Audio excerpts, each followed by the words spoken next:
तो फ्रेंड्स आज हम डिस्कस करेंगे बर्न एंड डॉज टूल को और इसको देखेंगे, हम एक्सप्लोर करेंगे डिफरेंट इमेजेस के ऊपर और देखेंगे किस तरह से लाइट्स से शेडोज आप क्रिएट कर सकते हैं और उसके हाईलाइट्स कैसे दिए सकते हैं इन टूल्स की हेल्प से। और इसके डिफरेंट यूजफुल फीचर्स होते हैं जैसे एक्सपोजर हो गया और काफ़ी टिप्स एंड ट्रिक्स होते हैं जो आप डिफरेंट इमेजेस पे यूज़ कर सकते हैं। तो उसको हम डिस्कस करेंगे। चलते हैं हम अपनी वीडियो की तरफ।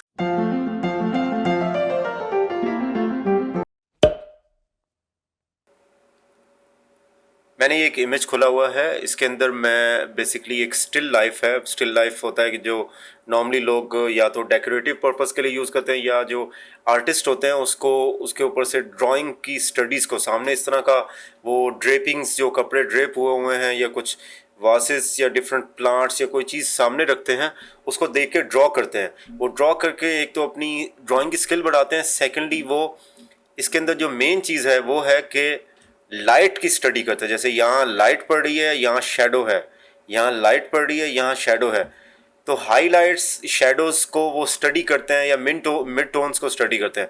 स्टडी करके मतलब उसको ड्रॉ करके वो अपनी स्किल डेवलप करते हैं। हर आर्टिस्ट के लिए ज़रूरी होता है, ये ड्राइंग का सबसे बेसिक कॉन्सेप्ट है कि लाइट कहाँ से आ रही है। जैसे मेरा चेहरा है और मेरी यहाँ से लाइट आ रही है, तो मेरे चेहरे में यहाँ लाइट है। मैंने ऑल्दो यहाँ बैक पे भी एक लाइट रखी हुई है, बट वो बैक पे है तो यहाँ थोड़ा सा डार्कर होगा। तो जहाँ से लाइट आती है वहाँ हमेशा आपके हाईलाइट्स होते हैं। जो लाइट रुक जाती है उसके बाद दूसरे फेस के एरिया में आपके शेडोज होते हैं, अनलेस आपने उस साइड पे भी एक लाइट रखी हो। अभी मैंने यहाँ एक रेड स्पॉट लाइट रखी हो तो यहाँ रेड ग्लो कर रहा होगा। जब मैं ये हैंड यहाँ लेके आता हूँ तो वो मैं ब्लॉक कर देता हूँ तो वो तब लाइट दिखा रहा होता है। तो बेसिकली ये दिखाने के लिए कि जो ये लाइट स्टडी होना बहुत ज़रूरी है इन डॉज एंड बर्न टूल को यूज़ करने के लिए। ये कहलाता है sense of depth. Sense of depth कि कोई चीज़ कितनी दूर है और लाइट कहाँ से उसके ऊपर पड़ रही है और शेडो कितना बड़ा बन रहा है, वो कितने डिस्टेंस पे है और उसकी डेप्थ कितनी है या उसके अंदर डार्क टोन्स कितने हैं या हाई लाइट्स कितने हैं। तो ये स्टडी अगर आप थोड़ा सा कॉन्सेप्ट आपका क्लियर हो जाएगा तो आप इस टूल को ज़्यादा अच्छे तरीके से यूज़ कर पाओगे। तो मैंने बेसिकली आपको ये तो दिखा दिया कि ये एक इमेज के ऊपर एक कॉन्सेप्ट क्लियर कर दिया। मैंने अभी ये कुछ फ्लैट कलर्स बनाए हुए हैं, सिंगल कलर में ये हैं, आपको इन दो टूल्स का बेसिक यूज़ दिखाने के लिए।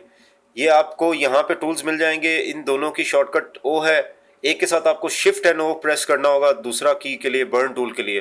तो अगर आप डॉज टूल लेते हैं, ये सिलेक्ट करता हूँ और मैं जूम करता हूँ और किसी एरिया में मैं इसका सिलेक्ट करके मैं इसका एक क्लोन बना लेता हूँ आपको दिखाने के लिए। यहाँ क्लोन होता है कि आपने एक डुप्लीकेट लेयर ले ली, कंट्रोल जे उसकी शॉर्टकट की है।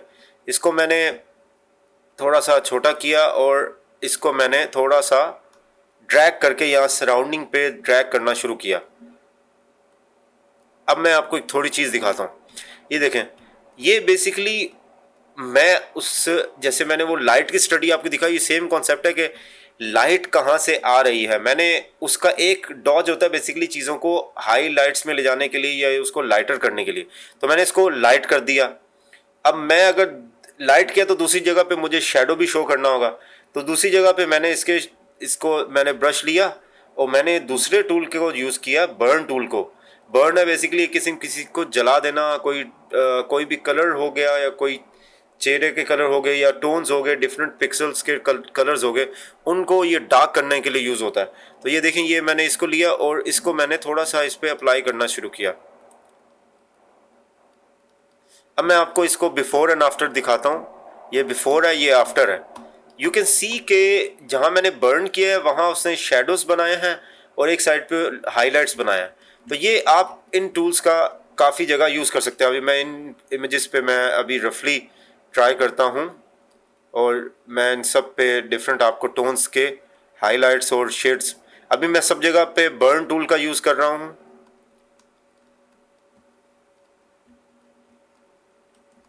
और अब मैं अगर दूसरा टूल लेता हूँ और हाईलाइट्स थोड़े से ऐड कर देता हूँ। अब आप यहाँ देख सकते हैं, जैसे हम इन 4 को स्टडी कर लेते हैं। ये देखिए, जैसे एक सेंस ऑफ डेप्थ ऐड होती है ना कि एक जगह से लाइट आ रही है, दूसरी जगह से लाइट नहीं है, तो वहाँ डार्क शेड हो रहे हैं।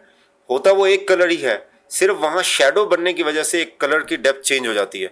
तो ये बेसिकली टूल का मेन फंक्शन है इन दो टूल्स का, कि एक चीज़ हाईलाइट करता है, दूसरा उसको थोड़ा सा डार्कर या शेडो ऐड कर। मैंने एक इमेज खोला हुआ है, इसके अंदर भी मैं यहाँ पे एक कंट्रोल जे करके एक कॉपी बना लेता हूँ, इसकी क्लोन कॉपी, और मैं आपको दिखाता हूँ कि ये इस पे हम इसको अप्लाई करके देखते हैं। अच्छा, इसके लिए मैं थोड़ा सा एक्सपोजर कम कर लेता हूँ। एक्सपोजर को मैं अभी आपको एक्सप्लेन करता हूँ।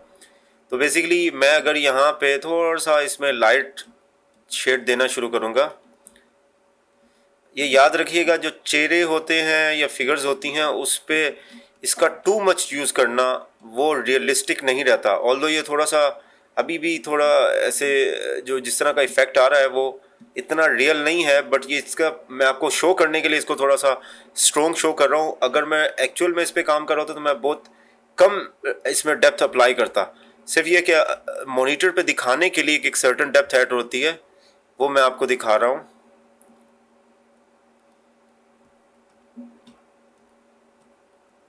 इसमें मैंने कुछ शेड्स ऐड किए हैं। बैकग्राउंड को भी थोड़ा सा स्टाइलाइज कर लेते हैं। जस्ट कि ये वर्क कैसे करता है, ऑल्दो ये बेस्ट वर्किंग नहीं है। इस इमेज के लिए इतना स्ट्रॉन्ग ये टूल यूज़ नहीं होना चाहिए, बहुत परसेंटेज कम होनी चाहिए। बट ये इफेक्ट कैसे काम करता है मैं सिर्फ वो आपको शो कर रहा हूँ। तो मैं यहाँ लेयर को ऑन एंड ऑफ करूँगा बिफोर एंड आफ्टर का, तो यू कैन सी के उसके कुछ एरियाज जहाँ शेडोज थे, जहाँ डार्क थे, उस एरिया पे अगर स्ट्रोक लगाएंगे तो वो उसको डार्कर ले जाएगा। जो लाइटर एरियाज होंगे वहाँ आप जब करेंगे तो वो उसको लाइटर कर देगा। चाहिए, मैंने एक इमेज खोला हुआ है, इसकी कुछ मैंने यहाँ पे क्लोन्स ले लिए हैं बहुत सारे, तकरीबन 6 क्लोन्स मैंने लिए हैं ताकि आपको मैं कुछ इसमें शो कर सकूं। अब मैंने अगर ये बर्न या ये डॉज टूल का यूज़ करना, जैसे मैं 2 पे बर्न टूल यूज़ कर लेता हूँ या ऊपर वाले 3 में, ऊपर वाले में हम लोग डॉज टूल यूज़ करेंगे, नीचे वाले में बर्न टूल यूज़ करेंगे। अब जैसे मैंने ये लिया, इसमें मैं इस चाहिए मैंने इमेज के कुछ क्लोन्स यहाँ बना लिए हैं आपको ये एक्सपोजर की सेटिंग दिखाने के लिए कि ये एक्सपोजर कैसे काम करता है। अगर मैं 30% एक्सपोजर रखता हूँ और इन सब लेयर को मैं फ़िलहाल मर्ज कर लेता हूँ, और ताकि सब लेयर्स पे काम हो सके, और इसको मैं थोड़ा सा छोटा करके इस पर अगर डॉज टूल का यूज़ करता हूँ, डॉज टूल मैंने सेलेक्ट किया और इसको मैंने थोड़ा सा डॉज कर दिया। इसके अंदर मैंने 30 की जगह अगर 50 लिया तो ये थोड़ा सा और लाइटर कर लेगा। अगर मैं इसकी और परसेंटेज बढ़ा दूंगा तो इसको यह ज़्यादा स्ट्रॉन्ग कर लेगा। अब दूसरे वाले में हम लोग बर्न टूल का यूज़ करते हैं। यहाँ पे मैंने अगर 15 लिया, इसको मैंने डार्क किया, और अगर मैंने इसको लाइक 40 के करीब कर दिया, और अगर मैंने इसको ज़्यादा कर दिया, अगर 90 के करीब कर दिया, तो यू कैन सी के डिफरेंट एक्सपोजर की पावर से मैं सेम इफ़ेक्ट को ज़्यादा जल्दी बना पाता हूँ, और या फिर उसमें टाइम लगता है। ऑल्दो मेरे सजेशन ये होंगे कि ये 20 से 30 के बिटवीन रहने दें एक्सपोजर, और आप उसमें आपके हाथ में कंट्रोल होगा कि आप उसको कितना डार्क या कितना उसके टोन्स को प्रोटेक्ट करना चाह रहे हैं, या उसके कलर्स को आप ज़्यादा हाईलाइट नहीं करना चाह रहे हैं, तो आप स्टेप बाय स्टेप करें। बट ये एक्सपोजर जो होता है ये चीज़ों को ज़्यादा उसमें उसकी लाइक डॉज है तो उसके अपने इफ़ेक्ट्स को की परसेंटेज को बहुत ज़्यादा जल्दी बढ़ा देगा। तो ये आप इससे ट्राई कर सकते हैं एक्सपोजर की डिफरेंट जो इसकी पावर्स हैं। चाहिए, मैंने एक इमेज खोला है, इसमें मैंने अभी एक लेयर है, मैं कंट्रोल जे से एक इसका क्लोन बना लेता हूँ, बल्कि एक और क्लोन बना लेता हूँ। इसको मैं देता हूँ प्रोटेक्ट टोन्स, और ये जो है इसका नाम मैं रख लेता हूँ अनप्रोटेक्टेड। तो बेसिकली ये मेरे पास 2 लेयर हैं। अभी मैं ये प्रोटेक्ट लेयर को डिस्कस सेलेक्ट करके यहाँ पे इस ऑप्शन को मैं एक्टिव रखूँगा, प्रोटेक्ट टोन को, और इसके साथ मैं अगर कोई एरिया पे कलर्स को मैं डॉज या बर्न करता हूँ, लाइक मैं अगर डॉज कर रहा हूँ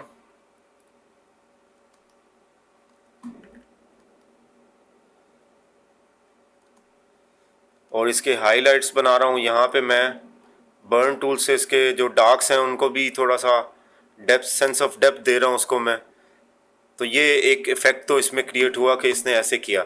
अच्छा, यही अगर मैं प्रोटेक्ट टोन्स को ऑफ करके डॉज टूल का यूज़ करूँगा और मैं बर्न टूल का और फिर ये डॉज टूल का यूज़ करूँगा,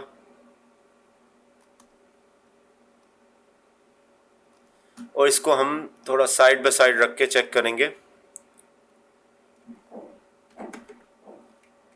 मैंने बेसिकली एक ब्लैंक एरिया यहाँ खोला है इसको चेक करने के लिए।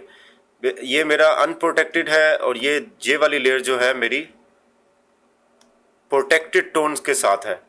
बेसिकली यहाँ पे एक जो ऑप्शन है इसको हम एक्सप्लोर कर रहे हैं, प्रोटेक्ट टोन्स को। तो प्रोटेक्ट टोन्स जो है वो मैं इसके ऑफ करके दिखाता हूँ। ये नेचुरल जो इस जगह पे बैकग्राउंड में नज़र आ रहा है, मैं इसको भी ऑफ कर देता हूँ। ये ओरिजिनल है जो भी खुला हुआ है, ये प्रोटेक्ट टोन के साथ है, और ये अनप्रोटेक्टेड टोन्स हैं। तो आप देख सकते हैं कि प्रोटेक्ट टोन्स को आप चेक ऑन रखा करें हमेशा दोनों टूल्स को यूज़ करते हुए, क्योंकि वो फिर इसके अननेचुरल टोन्स में चला जाता है। जैसे आप देख सकते हैं कि यहाँ पे ऑरेंज की परसेंटेज बहुत ज़्यादा हो गई है। यहाँ उसने ऑल्दो ब्राइट किया लेकिन उसने कलर्स जो हैं वही उसके अंदर सेव्ड हैं, उसके कलर की इंफॉर्मेशन उसने नहीं चेंज होने दी।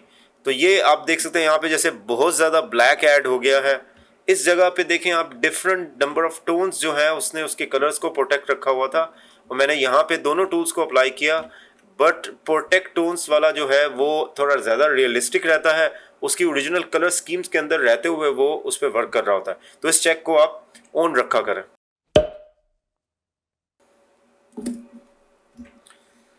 चाहिए, मैंने एक रेड डॉट रखा हुआ है, मैंने इसकी दो क्लोन्स बना ली हैं।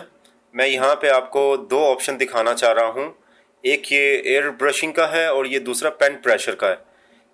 तो एयर ब्रशिंग को हम पहले डिस्कस कर लेते हैं। बेसिकली नॉर्मली जब आप एयर ब्रश के अलावा कोई काम करते हैं तो आप एक दफ़ा एक स्ट्रोक लगाते हैं और उसको आप छोड़ते हैं तो वो अप्लाई हो जाता है वन टाइम के लिए। अगर मैं इसको चाहूँ कि वो मेरे प्रेस करने के बाद जब तक मैं उसको प्रेस रखूँ, जैसे एयर ब्रश होता है ना, उसमें से पीछे से एयर के साथ कलर स्प्रे करता रहे, तो ये इफ़ेक्ट को कंटिन्यूसली उस पर स्प्रे करता रहेगा। तो ये मैं अगर आपको दिखाऊं तो ये जैसे अगर मैं इसमें इसको लेयर को ऑन रखा हुआ है और इस पर मैं अगर ये क्लिक कर रहा हूँ, तो ये मैं अगर वन टाइम क्लिक करता हूँ तो एक दफ़ा इफेक्ट करेगा। अभी मैं अगर इसको मैंने प्रेस रखा हुआ है माउस को, यू कैन सी कि वो उसको डार्क करता जा रहा है। अभी ये अगर मैं इसको वन टाइम क्लिक करता विदाउट दिस इसके यूज़ किए, मैं अगर क्लिक करता तो वो खाली एक दफ़ा इफेक्ट करता, फिर दूसरी दफ़ा, फिर तीसरी दफ़ा। बट एयर ब्रश जो बेसिकली चेक ऑन का मतलब होता है, जब तक आप अपने माउस को के लेफ्ट क्लिक को ऑन रखेंगे तब तक वो उसको डार्क करता रहेगा। तो ये इस एयर ब्रशिंग का फ़ायदा होता है। इसके अलावा हम डिस्कस करते हैं कि ये जो है पेन प्रेशर के लिए आपको ये पेन का यूज़ होना चाहिए और एक टैबलेट होनी चाहिए। इससे आप जो है एक स्ट्रेट स्ट्रोक नहीं लगा रहे होते, बेसिकली अपने चॉइस के अकॉर्डिंगली आप उसको कलर कर रहे होते हैं, और ये बहुत ही एक्यूरेट होता है। इससे आप ये देख सकते हैं कि मैं एजिंग के साथ मेरा कंट्रोल ज़्यादा अच्छा होता है और मैं उसको ज़्यादा अच्छे तरीके से कलर कर सकता हूँ। तो ये अगर आप माउस से करते हैं उससे थोड़ा सा नेक्स्ट लेवल है कि आप ये पेन, एक तो पेन होना चाहिए आपके पास टैबलेट यूज़ करने के लिए, और सेकेंडली तब आप ये ऑप्शन को एक्टिव कर सकते हैं। सादा माउस के ऊपर, सिंपल माउस के साथ तो ये वर्किंग नहीं होगी, बट आप ये पेन प्रेशर को तब यूज़ कर सकते हैं जब आपके पास ग्राफिक टैबलेट है और एक पेन है जो प्रेशर सेंसिटिव है। इसकी प्रेशर डिसाइड करता है कि कितना थिक स्ट्रोक होगा या कितना थिन होगा। इसके बारे में एक अलग वीडियो बनाएंगे। अभी के लिए एक बेसिक इसके ये है कि ये एक ज़्यादा फाइन, जैसे आप naturally hand drying effect achieve करते हैं ना, ये हैंड ड्रॉन इफेक्ट के लिए यूज़ होता है। और कोई भी इफेक्ट के साथ अगर ये पेन प्रेशर का आपका एक्टिव है तो वो उसको उसी तरह नेचुरली यूज़ करेगा। जैसे अगर इसके साथ मैं हाईलाइट भी इसी पेन प्रेशर के साथ दूंगा तो मैं काफ़ी एक्यूरेट तरीके से इसको दे पा रहा होता हूँ। मेरे उसमें ज़्यादा कंट्रोल होता है हाथ में कि मैं किस जगह पे जा रहा हूँ। माउस के साथ इतना कंट्रोल नहीं होता आपका। तो ये आप दोनों टूल्स यूज़ कर सकते हैं। अच्छा, एक इमेज पे हम इफ़ेक्ट पूरा अप्लाई करके देखते हैं कि ये बर्न और ये जो है आप ट्राई अगर कर रहे हैं। मैं अभी इस लेयर को लेता हूँ और इसके अंदर मैं बेसिकली बर्न टूल का बल्कि ज़्यादा यूज़ करूँगा। यहाँ हाईलाइट्स ऑलरेडी बहुत अवेलेबल हैं। और इसकी अगर एक्सपोजर को मैं कम करूँगा और इसको मैं अगर इसकी डिटेल ऐड करना शुरू करता हूँ, अभी ऐसे लगेगा कि उसमें वो जिस तरह से है ना, काफ़ी नेचुरली उसमें कलर की डेप्थ ऐड हो रही है। तो ये आप इससे काफ़ी अच्छी इंटरेस्टिंग इमेजेस बना सकते हैं और कलर की डेप्थ ऐड कर सकते हैं। इसमें आप अगर ऑप्शन को चेंज करेंगे तो आप दोबारा से हाईलाइट्स भी ऐड कर सकते हैं इसमें। याद रखिएगा एक्सपोजर वगैरह की सेटिंग साथ में देखते रहिएगा, वो टू मच एक्सपोजर नहीं होना चाहिए उसमें, ताकि आपकी टोन्स जो हैं और ये प्रोटेक्टेड टोन्स वाला जो है आपका ऑन रहना चाहिए। तो ये आप इसमें काफ़ी डेप्थ ऑफ फील्ड और इसके अंदर कलर की डेप्थ ले पा रहे हैं। चाहिए, मैंने एक इमेज खोला हुआ है, इसकी मैंने 4 लेयर्स बना ली हैं और हर जगह पे मैंने एक ब्लॉक छोड़ के एक जगह रखा हुआ है। बेसिकली इसके हम डिफरेंट टोन्स चीज़ें ट्राई कर रहे हैं कि ये कैसे वर्क करता है।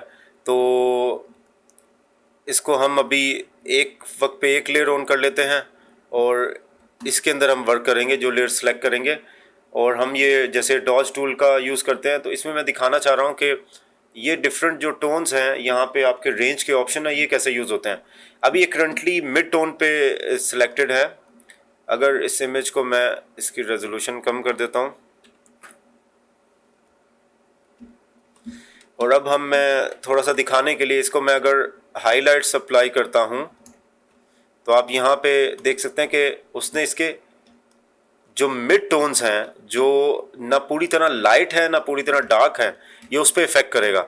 अब जैसे अभी मैं सेकंड वाले पे इसका ऑप्शन चेंज करता हूँ, लाइक मैं शेडोज़ में चला जाता हूँ, तो ये क्योंकि ये अभी देखें ये क्या कर रहा है, ये उसके शेडोज़ को कम कर रहा है, क्योंकि यहाँ मैंने इसका ऑप्शन कौन सा लिया हुआ है, डॉज टूल का। तो ये जो है इसको लाइट कर देगा, जैसे ये मैंने किया तो उसके शेडोज़ को कम कर देगा। अब जैसे मैंने एक और लेयर ली, यहाँ पे मैं अगर हाईलाइट्स लेता हूँ तो ये हाईलाइट्स पे सिर्फ काम करेगा। अभी ये देखें तो इसमें किसी भी दूसरी जगह पे वो काम नहीं कर रहा, वो सिर्फ और सिर्फ हाईलाइट्स पे काम कर रहा है। तो ये मैंने दिखाने की कोशिश की है कि आप ये सेम इमेज के अंदर डॉज टूल से आप किस तरह से 4 ये ऑप्शन यूज़ कर सकते हैं डिफरेंट। इसमें ज़्यादातर ये मिड टोन्स पे काम किया करें, दूसरे पे बहुत स्पेसिफिकली काम हो रहा होता है। इसको अब हम बर्न टूल के साथ भी टेस्ट करते हैं ये कैसे काम करता है। तो ये मैंने उसी तरह 4 लेयर खोली हुई हैं। अब हम डॉज की जगह बर्न टूल का यूज़ करेंगे। पहले जैसे हम मिड टोन्स पे ही काम कर लेते हैं इस वाले पे। इसका मैं एक्सपोजर थोड़ा ज़्यादा रखता हूँ।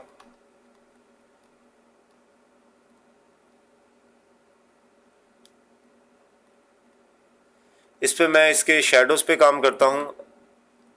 देखें शेडोज़ पे जब मैं काम करूँगा तो वो शेडोज़ को इतना ज़्यादा डार्क कर देगा। ये आप देख सकते हैं कि उसने शेडोज़ को कैसे डार्क कर दिया। यहाँ पे अगर मैं हाईलाइट्स पे काम करूँगा इसके, इस जगह मैं हाईलाइट पे काम कर रहा हूँ और हाईलाइट्स को वो टोन डाउन कर रहा है। ये आप देख सकते हैं सारी हाईलाइट्स उसने ख़त्म कर दी हैं ऑलमोस्ट। मैं फर्स्ट वाले इमेज में जो ये सेकंड है इसके अंदर मैं मिड टोन को यूज़ कर लेता हूँ, तो ये मिड टोन्स पे काम कर रहा है। तो आप यहाँ देख सकते हैं ओरिजिनल इमेज के बाद यहाँ पे मैंने इस जगह पे मिड टोन्स का यूज़ किया है। मिड टोन्स यहाँ पे मैंने शेडोज़ और यहाँ हाईलाइट्स का यूज़ किया है।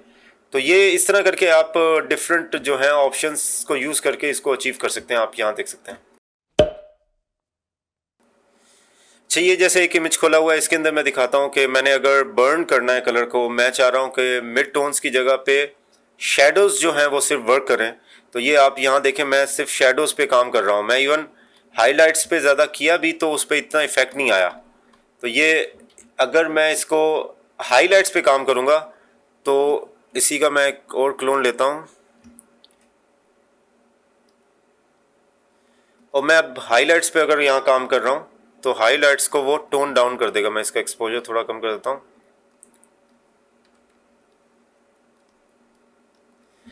तो कभी कभी फोटोग्राफ्स में बहुत एक्स्ट्रा की लाइट रह जाती है, उसको अगर आपको नेचुरली टोन डाउन करना होता है, जैसे देखें ये ऐसे रहता है, ये ओरिजिनल इमेज है तो इसके अंदर थोड़ा सा यहाँ पे आप देख सकते हैं काफ़ी एक्स्ट्रा की लाइट्स हैं, तो आप ये हाईलाइट्स को यूज़ करके चेहरे पे जो एक्स्ट्रा फ्लैश लाइट्स होती है, चीज़ें होती है, उसको टोन डाउन भी कर सकते हैं। तो ये काफ़ी जगह पे काम कर रहा होता है। चाहिए मैंने एक अलग इमेज खोला हुआ है, इसके अंदर मैं अगर ये डॉज टूल का यूज़ करता हूँ और मैं शेडोज़ पे काम करता हूँ, तो शेडोज़ को मैं थोड़ा सा टोन डाउन कर सकता हूँ, शेडोज़ को फ्लैट कर सकता हूँ। अगर मैं हाईलाइट्स पे काम करूँगा तो मैं इसमें एक्स्ट्रा की एक हाईलाइट्स ऐड कर सकता हूँ कि लाइट वाला एरिया जो है वहाँ पे डेप्थ ज़्यादा बढ़ जाए। इवन इसके साथ मैं अगर बर्न टूल का यूज़ करूँगा और उसके शेडोज़ पे काम करूँगा, अब ये देखिएगा कि अगर मैं उसके शेडोज़ पे काम कर रहा हूँ तो उसके शेडोज़ को ज़्यादा डेप्थ में लेके जा रहा है वो। तो आप इन टूल्स को काफ़ी आपस में यूज़ कर सकते हैं। अगर मैं इसके चाहता हूँ कैप का कलर थोड़ा सा नज़र ज़्यादा आए तो हमें इसके कलर्स को हम एडजस्ट कर सकते हैं। तो ये देखें, ये बिफोर एंड आफ्टर थोड़ा सा स्ट्रॉन्ग कलर हो गया है, बट जैसे देखने के लिए ये डिफरेंट टूल्स का यूज़ और आप हाईलाइट्स मिड टोन को कैसे एक साथ यूज़ करके आप डिफरेंट कलर्स की डेप्थ्स को अचीव कर सकते हैं। तो ये एक ही इमेज के अंदर डिफरेंट इफेक्ट्स अचीव किए जा सकते हैं। तो फ्रेंड्स, उम्मीद है आज की वीडियो आपको बहुत पसंद आई होगी। अगर इससे रिलेटेड कोई भी क्वेश्चंस हैं आपके, कोई भी क्यूरीज़ हैं, आप कमेंट सेक्शन में मुझसे डायरेक्टली पूछ सकते हैं, मैं उस पर आपको आंसर दे दूंगा। तो आप इस वीडियो को लाइक करें और सब्सक्राइब करें